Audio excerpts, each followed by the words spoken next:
সুপ্রিয় দর্শকগণ, আজকে আমরা ডিসকাস করব কিভাবে বাংলাদেশের ক্যাপিটাল মার্কেটকে ডেভেলপ করা যায়। সো আমাদের এই ক্যাপিটাল মার্কেটকে ডেভেলপ করতে হলে আমাদের তিনটা জিনিসের উপর গুরুত্ব দিতে হবে।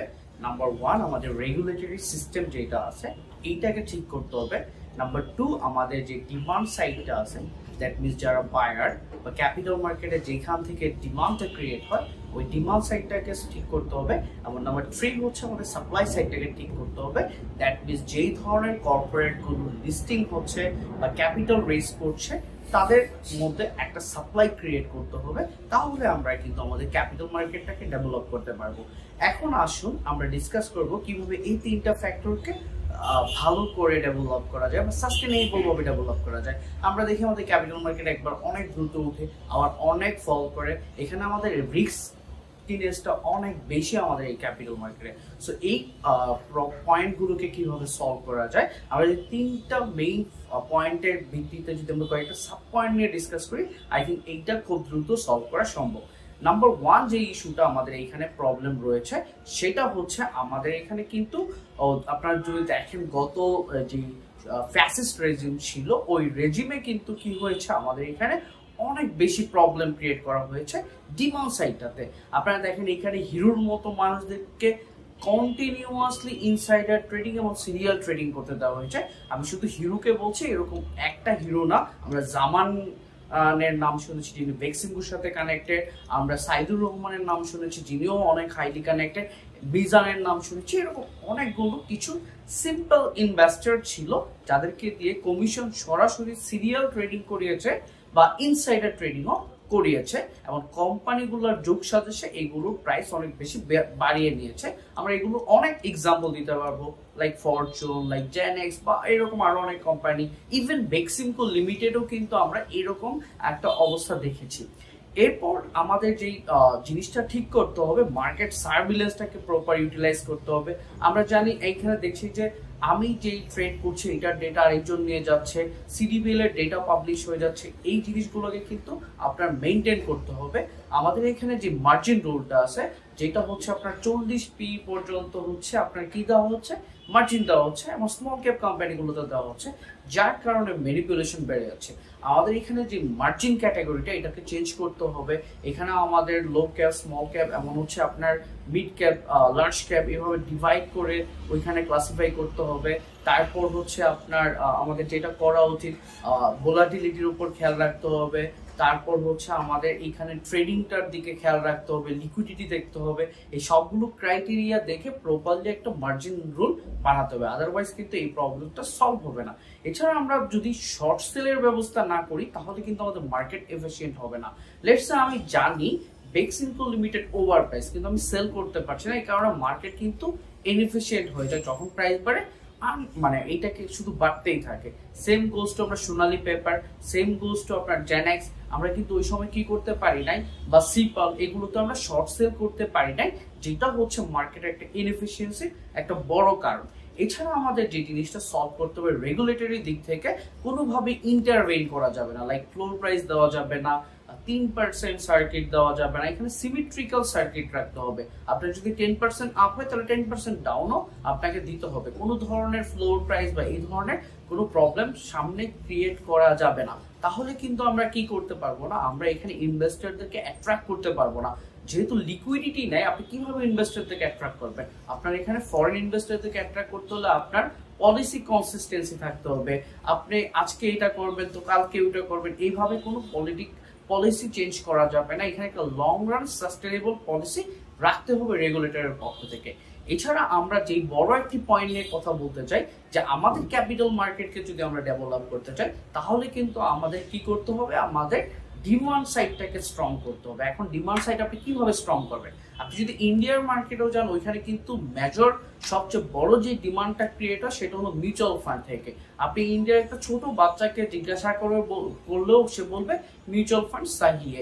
আর আমাদের দেশের মানুষ তো মিউচুয়াল ফান্ড কি এই জিনিসটা জানেই না, এবং যারা জানে তারা কিন্তু মিউচুয়াল ফান্ডগুলোর সাথে মানে অত বেশি কানেক্টেড না। বিকজ এখানে আমরা মিউচুয়াল ফান্ডগুলোকে দেখেছি যে 10 বছরের টেনিওরকে এক্সটেন্ড করে 20 বছর পর্যন্ত নিয়ে গিয়েছেন।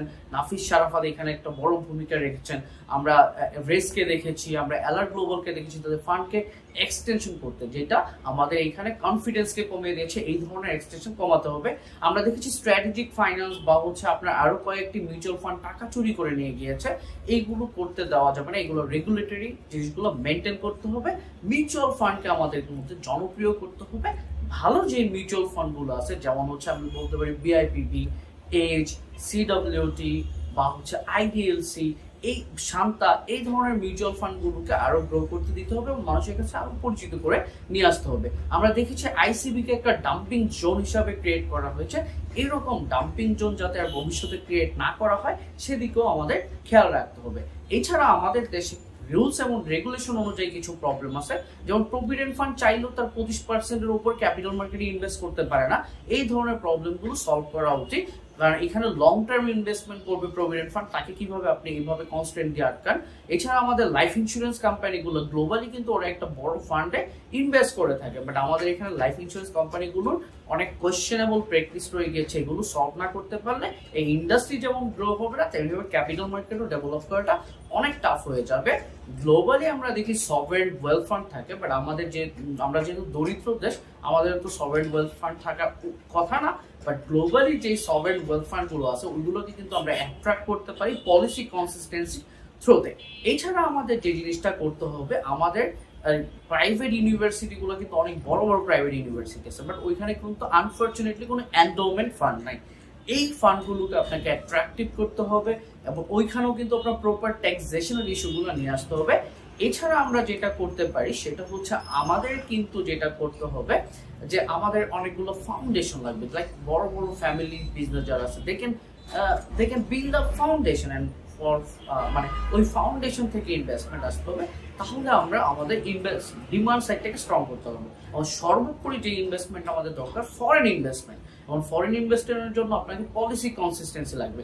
আমরা এখানে দেখেছি যে অনেক ফরেন ইনভেস্টর গ্রামীণ ফোনে ইনভেস্ট করেছে, বাট গত গভর্নমেন্ট বা ফ্যাসিস্ট রেজিম কিন্তু গ্রামীণ ফোনের এগেনস্টে একটি ভালো বিজনেস মডেলের এগেনস্টে কন্টিনিউয়াসলি সে কি করেছে, সে প্রবলেম ক্রিয়েট করার ট্রাই করেছে, যেটা নিয়ে ফরেন ইনভেস্টররা অনেক বেশি চিন্তিত ছিল। এছাড়া আমরা দেখেছি অনেক ফরেন ইনভেস্টর ব্যাংকে ইনভেস্ট করেছে, বাট নগদকে অনৈতিক সুবিধা দিতে গিয়ে এই ইনভেস্টর গুলোকে দূরে সরিয়ে নেওয়া হয়েছে, বা ওনারা কনফিডেন্স পাচ্ছে না এই পলিটিক্যাল টার্ময়েলের কারণে। এইগুলো কিন্তু আমাদের সলভ করতে হবে। আমাদের কর্পোরেট গভর্নেন্সের উপর ফোকাস করতে হবে। এই জিনিসগুলো কিন্তু আমাদের ফোকাস করতে হবে। এছাড়া রেগুলেটরের যেটা উচিত যে আমাদের ক্রেডিট রেটিং যে কোম্পানিগুলো আছে 8টা বা 9টা কোম্পানি, এতগুলো কোম্পানি কিন্তু আমাদের দরকার নেই। এই কোম্পানিগুলোকে প্রপার রেটিং এর আন্ডারে নিয়ে আসা এবং এদেরকেও সার্ভিলেন্সের আন্ডারে নিয়ে আসা। কেউ যদি ভুয়া রেটিংস দেয় তাহলে তাকে ধরা উচিত। আমরা লাস্ট ইয়ারে দেখেছি ইসলাম ব্যাংকে ট্রিপল এ রেটিং দেওয়া হয়েছে। How is it possible? যেটার অ্যাসেট ক্লাসের 30% আমরা জানি গম, ওটাকে কিভাবে আপনারা ট্রিপল এ রেটিং দেন? এই প্রবলেমগুলো সর্ট আউট করতে হবে। আমাদের অডিটরদেরকে ধরতে হবে তারা কিভাবে অডিট করছে। বেক্সিমকো লিমিটেডের অন অ্যান অ্যাভারেজ 2000 থেকে 2500 কোটি টাকা টার্ন ওভার করে 21-22-23 সালে আপনার কি করেছে, প্রায় 6000 থেকে 7500 কোটি টাকা পর্যন্ত টার্ন ওভারে নিয়ে গিয়েছে। কিভাবে এই প্র্যাকটিসটা তারা করলো, এগুলো কিন্তু আমাদের আইডেন্টিফাই করতে হবে এবং ওই ধরনের অডিটরদেরকে আমাদেরকে শাস্তির আওতায় নিয়ে আসতে হবে। এবং সর্বোপরি আমাদের যে কাজটা করতে হবে, সাপ্লাই সাইডকে আপনার এনকারেজ করতে হবে। আমাদের এখানে যে ভ্যালুয়েশন গাইডলাইনটা রয়েছে আইপিওর জন্য খুবই বাজে, খুবই ওটস, এভাবে করা যাবে না। আমরা বলি ডাচ অকশন নিয়ে আসেন, নেগেটিভ রিটার্ন আর্নিংস যদি কোনো কোম্পানি থাকে, যদি এটা স্টার্ট আপ হয় বা প্রপার বিজনেস মডেল থাকে যার ফিউচার ক্যাশ ফ্লো পজিটিভ হবে, এই ধরনের কোম্পানিকে নিয়ে আসা। কোনো ধরনের লিমিটেড লাইফ কোম্পানিকে এখানে লিস্টিং করতে না দেওয়া। যেমন আমরা পাওয়ার কোম্পানি দেখেছি 15 বছর 20 বছরের ম্যাচুরিটি, এই ধরনের কোম্পানিকে আপনার লিস্টিং করতে দিয়েছে। এখন কি হচ্ছে, এগুলো তো পারপেচুয়াল না, ওদের 15 বছর শেষ হয়ে যাচ্ছে, বিজনেস গন। আমরা কেপিসিএল কে দেখেছি, তার কোনো পাওয়ার ব্র্যান্ড নেই, বাট সে লিস্টেড। এই ধরনের কোম্পানিকে কোনোভাবে অ্যালাউ করা উচিত না। এছাড়া আপনি স্টার্টআপকে অ্যালাউ করেন, আপনি এমএনসি গুলোকে এনকারেজ করেন। আমাদের এখানেও এখন পর্যন্ত 5% এর ট্যাক্স ডিফারেন্স রয়েছে। এটাও কিন্তু এমএনসি গুলোর জন্য একটা বড় কারণ হতে পারে লিস্টিং হওয়ার পেছনে। বাট এই জিনিসগুলো আমাদের প্রপারলি মেনটেন করতে হবে এবং আমাদের এইখানে ট্যাক্স ব্যাট সিস্টেম গুলোকে এফিশিয়েন্ট করতে হবে। আমাদের এইখানে দেখেন, একটা কোম্পানি যখন আইপিওতে আসে তার এত ডকুমেন্ট দিতে হয় বা এত কিছু দিতে হয়, যেটা তার জন্য খুবই প্রবলেমেটিক হয়ে যায়। এই জিনিসগুলোকে স্মুথ করতে হবে। আরজিএসসি থেকে সরাসরি বিসেকের ডকুমেন্ট গুলো পেয়ে যাওয়া উচিত। এবং হচ্ছে আইসিএমএবি থেকে আপনার সরাসরি অ্যাকাউন্টিং স্টেটমেন্ট গুলো পাওয়া উচিত, তাহলে কিন্তু অনেক ধরনের প্রবলেম সলভ করা যায়। এছাড়া আমাদের এনবিআর কে স্ট্রেনথেন করতে হবে। এনবিআর অনেকগুলো প্রবলেম রয়েছে আমাদের রেগুলেশনে, যেগুলোর কারণে কিন্তু আপনার ক্যাপিটাল মার্কেটে প্রপার ভাবে ইনভেস্টমেন্ট আসছে না, এবং এইগুলোকে কিন্তু আমাদের সর্ট আউট করা উচিত। রিসেন্টলি আমাদের কিন্তু ক্যাপিটাল গেইনের উপর ট্যাক্স দেওয়া হয়েছে, এবং আপনি যদি লেটস সে আপনার 25% ট্যাক্স ব্র্যাকেটে আপনি পড়েন, তাহলে আপনার ক্যাপিটাল গেইন হলে আপনার 25% ক্যাপিটাল গেইন ট্যাক্স দিতে হবে। এটা কিন্তু কোনোভাবে উচিত না। এখানে কিছু স্ল্যাব করে দেওয়া উচিত, লাইক কত বছরের জন্য ইনভেস্টমেন্ট করতে হবে, লাইক 1 বছর হতে পারে, 1 বছর হোল্ড করলে আপনার ক্যাপিটাল গেইনের উপর কম ট্যাক্স দিতে হবে, যেটা গ্লোবালি হয়ে থাকে আমাদের এখানে। এই জিনিসগুলোকে সর্ট আউট করা উচিত। এই সকল বিষয়গুলোকে যদি আমরা একটা প্রপার ওয়েতে এস্টাবলিশ করতে পারি, আই থিঙ্ক আমাদের ক্যাপিটাল মার্কেটকেও ডেভেলপ করা যাবে, এবং এখানে একটা সাস্টেনেবল ডেভেলপমেন্ট হবে। আমাদের এখনো অনেক প্রোডাক্ট নিয়ে আসা বাকি আছে। আমাদের এখানে রিয়েল এস্টেট ইনভেস্টমেন্ট ট্রাস্টের গাইডলাইন হয়েছে, ডেরাইভেটিভের গাইডলাইন হয়েছে, কমোডিটির গাইডলাইন হয়েছে। সেই সকল জিনিসগুলো যখন আমাদের মার্কেটে আসবে, আই থিঙ্ক নেক্সট 5 to 10 ইয়ার্সে বাংলাদেশের ক্যাপিটাল মার্কেট অনেক গ্রো করার অপরচুনিটি আছে। আমাদের এখনো ক্যাপিটাল মার্কেটের মানে ক্যাপিটাল মার্কেট টু জিডিপির রেশিও অনেক কম, সিগনিফিক্যান্টলি কম আমাদের পেয়ার কান্ট্রিজ গুলো থেকে। সো আই থিঙ্ক আমরা এখান থেকে অনেক উপরে যাব, এবং আস্তে আস্তে ডেভেলপমেন্ট গুলো হবে। সবাইকে ধন্যবাদ আমাদের সাথে থাকার জন্য।